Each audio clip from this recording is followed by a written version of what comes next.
오늘 리더 양육 4주차 주제는 성화와 예배에 관한 주제를 함께 나누려고 합니다.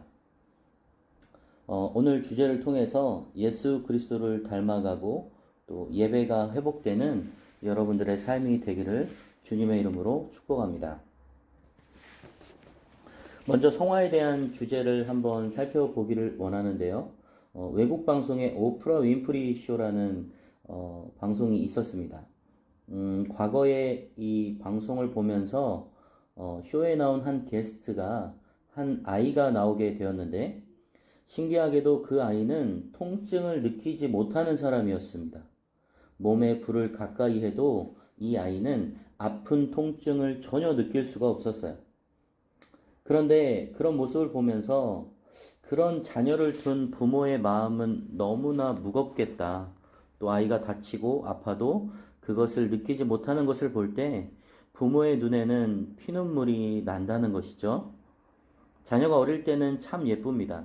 그런데 자라지 않는 아이를 둔 부모가 성장하지 못하는 자녀를 보는 것은 아주 큰 슬픔이라는 것입니다.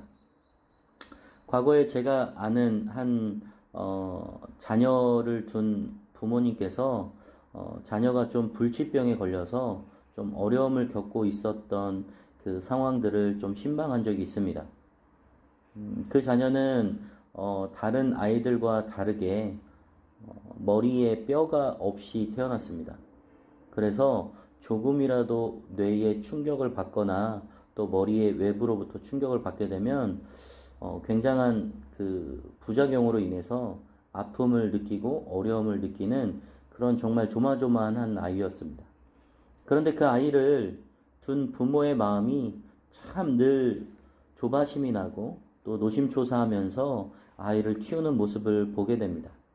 그리고 또 아프기라도 하면 병원에 데리고 가서 이 아이가 정말 다른 아이들처럼 잘 자라면 좋겠다라는 마음으로 그렇게 아이를 키워가는 부모의 모습을 보게 되었습니다.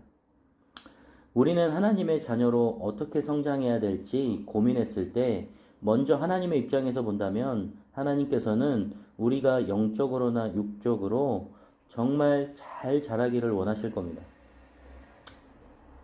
몸도 마음도 건강하여서 예수 그리스도를 닮아간다면 그것보다 더한 것은 없다라는 것이죠.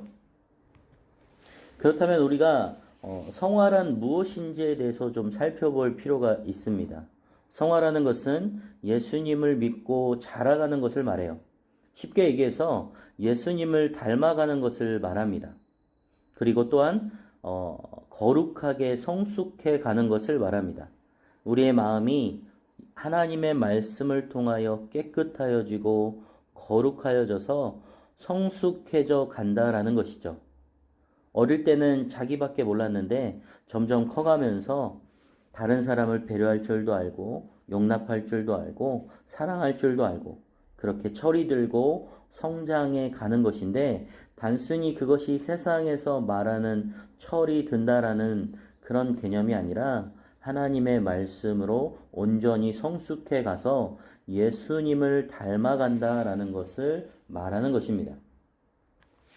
그런데 이 인간의 본성 안에는 여전히 이 찌꺼기와 또 이물질 같은 잔재가 여전히 남아 있는데 요한일서 1장 8절 말씀은 이렇게 말씀합니다. 만일 우리가 죄가 없다고 말하면 스스로 속이고 또 진리가 우리 속에 있지 아니할 것이요. 말씀에서 우리에게는 죄가 있다라고 말해요. 그런데 죄가 없다고 말하면 스스로 속이는 것이라고 말씀합니다. 결국 우리는 모두 죄인이고 또 죄를 지을 수밖에 없는 연약한 존재라는 것, 그것이 우리의 본질적 존재라는 거예요.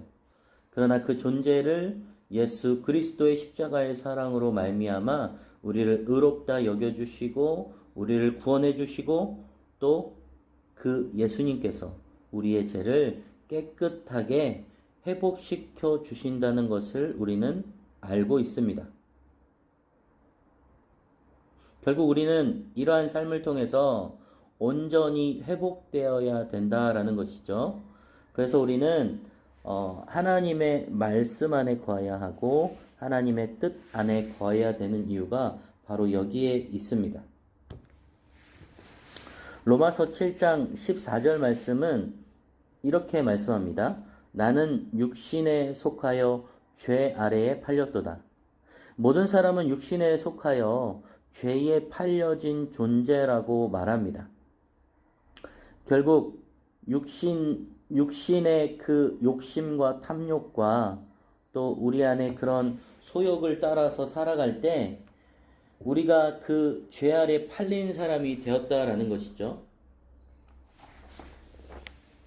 결국 우리는 이 죄 아래서 어떻게 해결해야 되느냐라는 문제 앞에서 날마다 힘들게 싸워가야 되는 그러한 존재라는 것입니다. 인간의 내면에 있는 지속적인 싸움이 있는데요. 그것은 갈라디아서 5장 17절 말씀에 이렇게 말씀해요. 육체의 소욕은 성령을 거스르고 성령은 육체를 거스르나니 이 둘이 서로 대적함으로 너희가 원하는 것을 하지 못하게 하려 함이니라. 인간의 내면에는 성령을 거스르는 육체의 소욕과 성령이 서로 대적하고 있다라고 말합니다. 우리의 마음 가운데 육체의 소욕과 욕심은 우리가 원하는 것, 또 즐겨하는 것, 또 우리가 쾌락적이고 또 즐거워하는 것에 더 마음이 가게 되어 있습니다. 그러나 성령은 그 육체를 거슬러서 그것만이 아닌, 세상이 주는 것이 아닌 정말 우리의 내면에 하나님께서 주시는 영적인 은혜로 우리를 거하게 하시고자 하는 그런 죄와 선이 싸우게 되는 영적 전쟁에 놓여져 있는 삶이 우리의 삶이라는 것입니다. 예를 들어서 오늘 우리가 너무나 피곤한데 그런데 육체는 예배를 드리러 가는 것에 굉장히 힘들어하고 어려워하고 쉬고 싶어합니다. 그러나 우리 내면의 성령 하나님께서는 그 육체의 피곤함과 어려움을 이기고 무릅써서 하나님의 은혜 안에 거하게 나아가기를 원하신다라는 것이죠. 그래서 피곤해도 예배 자리에 나아가게 되면 하나님께서 은혜를 베푸시는 것을 우리는 종종 느끼게 됩니다. 바로 이것이 영적 전쟁이자 내면에서 일어나고 있는 싸움이라는 거예요. 그렇다면 우리가 의롭다 여김을 받은 뒤에, 구원받은 뒤에 어떤 성령의 열매를 맺으며 자라야 할까요? 그것은 갈라디아서 5장 22절 23절이 말씀해 줍니다. 오직 성령의 열매는 사랑과 희락과 화평과 오래 참음과 자비와 양선과 충성과 온유와 절제니 이 같은 것을 금지할 법이 없느니라.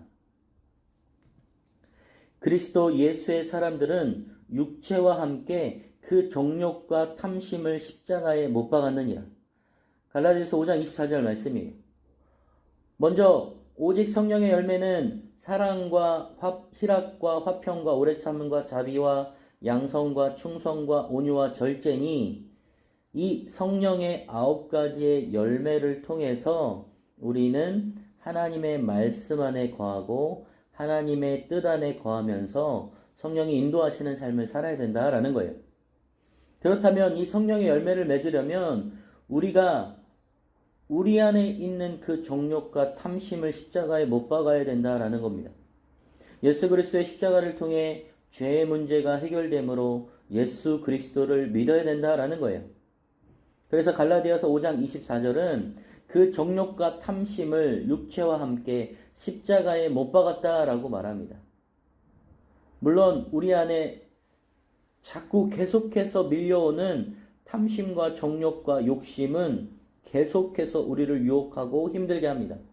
그러나 예수 그리스도의 십자가의 능력과 은혜를 의지해서 우리는 성령의 열매를 맺고자 노력하면 노력할수록 우리 안에서 역사하시는 그 성령의 은혜가 우리의 육체의 소욕과 탐심을 이기게 되는 영적 전쟁의 승리의 기쁨을 맛볼 수 있다는 거예요.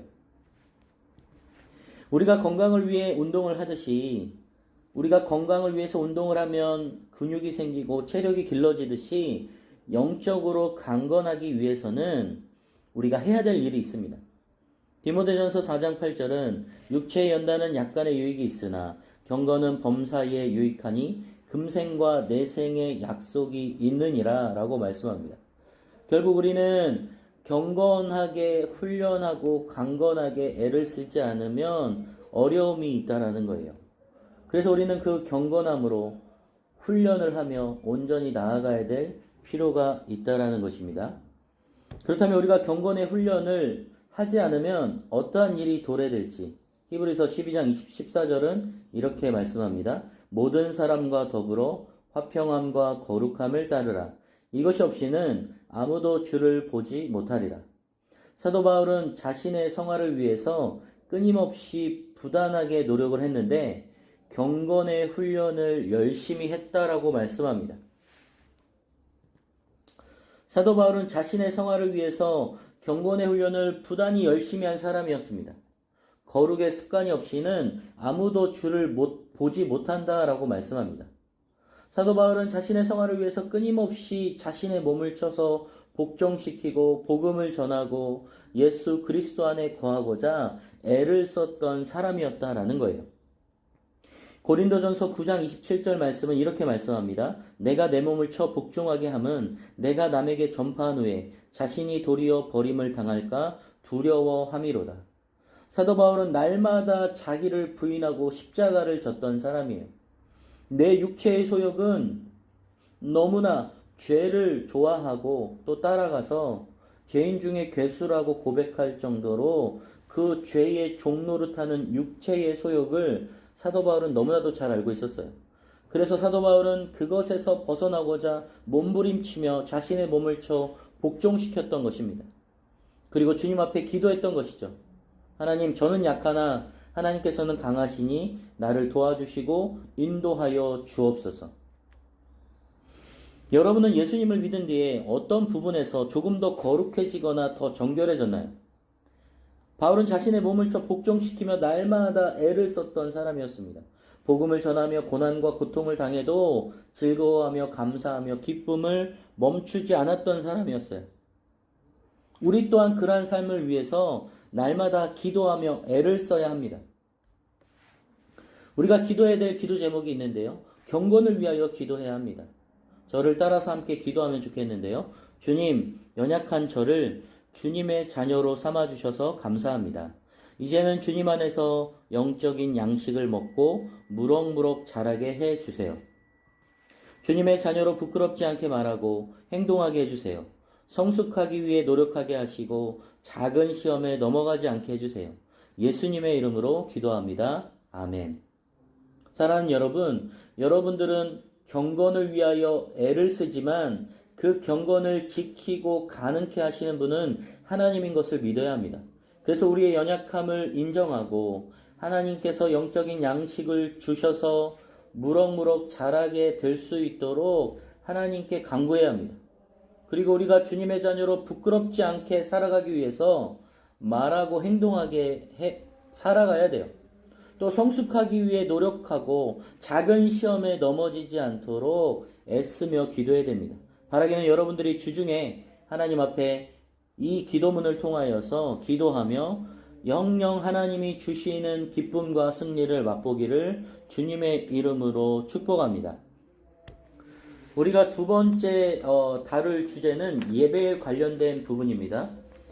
사람은 쉽게 변하지 않습니다. 하나님 아버지에게 정직하게 예배하며 나아갈 때 진정으로 바뀌어질 수 있습니다. 1907년 평양에서 대부흥이 일어났어요. 그 부흥은 진정한 회개를 통한 예배로부터 시작되었습니다. 장대현교회에서 1907년 1월 첫 주 8일 동안에 신년 특별 예배가 있었습니다. 지금으로 얘기하면 부흥회와 같은 것이었어요. 8째 마지막 날에 이르렀으나 아직 하나님의 특별한 은혜가 없는 듯 해 보였습니다. 약 1,500명의 사람들이 평양 장대현교회에 모였습니다. 예배 중 길선주 장로가 서서 다음과 같이 자신의 죄를 고백하자 사람들이 깜짝 놀랐습니다. 저는 아간과 같은 자입니다. 저 때문에 하나님이 축복하실 수 없었습니다.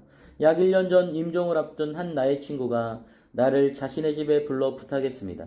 그런데 그 미망인의 재산을 관리하던 중 저는 미망인의 돈 100달러를 가로챘습니다. 저는 죄인입니다. 이 죄에 대한 통회와 슬픔과 아픔에 이 시간이 청중을 휩쓸기 시작했습니다. 회개 예배는 주일 저녁 7시에 시작했는데 다음날 새벽 2시가 돼도 끝나지 않았어요. 이렇게 사람은 예배를 통해서 깨어지고 주님이 창조하신 진정성 있는 하나님의 백성이 되는 것입니다. 여러분들은 최근 예배를 드릴 때 어떤 은혜 혹은 어떤 회개를 통해 주님과 더 가까워졌습니까? 하나님께서는 예배를 통해 우리의 마음을 받으시고 기뻐하신다라는 사실을 잊지 않아야 합니다. 그렇다면 하나님께서 사람을 창조하신 이유를 우리가 살펴볼 필요가 있는데요. 이사야 43장 21절 말씀은 이렇게 말씀합니다. 이 백성은 내가 나를 위하여 지었나니 나를 찬송하게 하려 함이라. 우리를 창조하신 목적은 하나님을 찬송하며 영광을 돌리기 위함이라고 말씀합니다. 또 창세기 1장 1절 말씀은 태초에 하나님이 천지를 창조하셨다라고 말해요. 하나님께서 무엇을 하셨기에 우리가 예배하고 찬양해야 될지 창세기 1장 1절 말씀은 하나님은 만물을 창조하셨다라고 말씀합니다. 시편 103편 19절 말씀은 여호와께서 그의 보좌를 하늘에 세우시고 그의 왕권으로 만유를 다스리시도다라고 말씀합니다. 이 세상을 통치하시고 주관하신다라고 말씀합니다. 하나님께서는 만물을 창조하셨을 뿐만 아니라 이 세상을 통치하시고 주관하셨다라는 것입니다. 그래서 우리는 그분께 예배하고 찬양해야 할 마땅한 이유가 있다라는 것이죠. 그렇다면 우리가 하나님께 어떻게 영광을 돌려야 될지 역대상 16장 29절 말씀은 이렇게 말씀합니다. 여호와의 이름에 합당한 영광을 돌릴지어다. 제물을 들고 그 앞에 들어갈지어다. 아름답고 거룩한 것으로 여호와께 경배할지어다. 우리가 정말 우리의 마음 가운데 그 마음을 진실한 마음으로 가져가고 또 우리에게 주신 소유의 재물들을 들고 주님 앞에 나아가서 경배해야 된다라고 말씀합니다.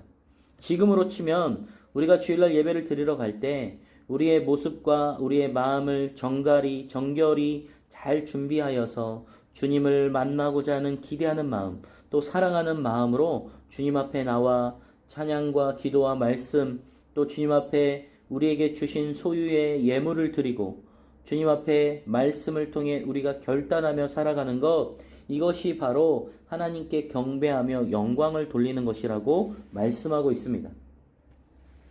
그렇다면 우리가 예배의 요소에 대해서 살펴볼 필요가 있는데요. 예배의 요소는 4가지가 있습니다. 첫 번째는 찬양, 두 번째는 기도, 세 번째는 말씀, 네 번째는 교제입니다. 예배의 요소는 단순히 말씀만 듣는 것이 아닙니다. 직접 찬양도 하고 기도하며 예배에 적극 동참하는 것입니다. 특히 초대교회 때에는 예배할 때 떡을 떼며 같이 교제했습니다.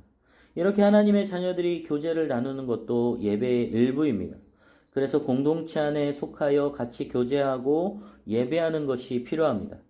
주님과만 교제하는 것이 아니라 같이 예배드리는 지체들과도 함께하며 성숙해 나가는 것을 주님은 원하십니다. 그래서 우리는 찬양과 기도와 말씀과 교제를 통해서 하나님께 영광 돌릴 뿐 아니라 우리가 서로 격려하고 축복하며 공동체로 함께 자라나가는 것이죠. 그렇다면 하나님께서는 어디에서 예배를 받으실까요? 요한복음 4장 20절 21절 말씀은 이렇게 말씀합니다. 우리 조상들은 이 산에서 예배하였는데 당신들의 말은 예배할 곳이 예루살렘에 있다 하더이다. 예수께서 이르시되 여자여 내 말을 믿으라. 이 산에서도 말고 예루살렘에서도 말고 너희가 아버지께 예배할 때가 이르느니라. 우리가 서 있는 모든 곳에서 예배를 받으신다라고 말씀합니다. 예배의 장소보다 더 중요한 것은 우리가 주님 앞에 나아가는 진실하고 또 온전한 마음을 말씀하시는 것입니다. 예배의 장소보다 더 중요한 것이 바로 우리의 마음과 우리의 정성을 다하는 마음의 중심이라는 거예요. 그래서 요한복음 4장 23절 24절 말씀은 이렇게 말씀합니다. 아버지께 참되게 예배하는 자들은 영과 진리로 예배할 때가 오나니 곧 이때라. 아버지께서는 이렇게 예배하는 자들을 찾으시느니라. 하나님은 영이시니 예배하는 자가 영과 진리로 예배할지니라.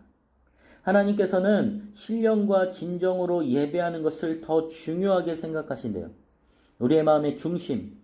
하나님께서는 사람을 외모로 취하지 아니하시고 우리의 마음의 중심을 보신다라고 말씀하신 것처럼 우리가 정말 예배할 때 하나님은 영이시니 정말 우리가 영과 진리로 예배할 뿐만 아니라 신령과 진정으로 주님 앞에 마음을 다하여 드리는 예배가 하나님께서 기뻐 받아주신다라는 겁니다. 결국 장소보다 더 중요한 것은 우리의 마음이자 태도이자 또 우리의 마음가짐이라는 것입니다. 그런데 인간은 왜 하나님 아닌 다른 것을 섬길까요? 그것은 세 가지로 우리가 볼 수 있는데요. 첫 번째는 탐욕과 욕심에 빠져서 그렇습니다. 우리 안에 있는 죄, 우리 안에 있는 탐욕과 욕심 때문에 우리는 우상을 섬기게 되고 다른 것을 섬기게 된다라는 것이죠. 그래서 두 번째는 우리가 두려움과 우상을 섬겨서 또 하나님이 아닌 다른 것을 섬긴다라고 말씀합니다. 또 세 번째는 마음의 공허함으로 하나님이 아닌 것을 섬기며 살아간다라고 말합니다. 우상을 섬기지 않아야 되는데 내가 우상을 섬기면서 하나님이 아닌 다른 것을 통하여 우리의 마음을 빼앗기는 것을 우리는 경험하는 것을 보게 됩니다. 때론 그래서 우리가 우상을 더 섬겨서 정말 우리의 자리에 하나님께서 중심이 되어야 하고 하나님께서 우리 안에 온전히 바로서 계시는데도 불구하고 하나님이 아닌 다른 우상을 섬겨 어려움을 겪는 경우가 너무나도 많습니다. 그런데 이런 우상을 섬기면 섬길수록 우리 안에 공허함이 가득하게 됩니다.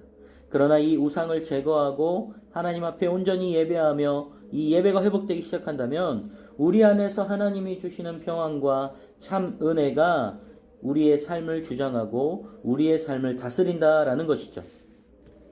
그래서 우리는 우상을 섬기지 않는 결단 기도가 필요합니다. 저와 함께 기도하시면 좋겠는데요. 주님, 제 인생에서 주님을 더 사랑하게 해주세요. 개인적 이익과 유익을 위해 우상을 섬기지 않게 해주세요. 출세나 명예, 재물을 위해서 주님을 부인하지 않게 해주세요. 주님만 섬기는 주님의 자녀가 되게 해주세요. 제 자신이 주님보다 더 높지 않게 해주세요. 예수님의 이름으로 기도합니다. 아멘. 사랑하는 여러분, 우리는 날마다 우상을 섬기지 않는 결단의 기도가 필요합니다. 주님을 더 사랑하게 해달라고 내 유익과 또 내 이익이 아니라 출세나 명예나 재물을 위해서 주님을 부인하는 삶이 아니라 주님만을 섬기는 주님의 자녀가 되게 해달라고 또 내가 높아지는 것이 아니라 주님만 높아지게 해달라고 기도하며 살아가는 것, 이럴 때에 주님이 주시는 능력과 은혜로 우리는 온전하게 살아갈 줄 믿습니다. 바라기는 한 주 동안 여러분들이 주님 앞에서 진정한 하나님의 예배가 회복되기를 주님의 이름으로 축복합니다.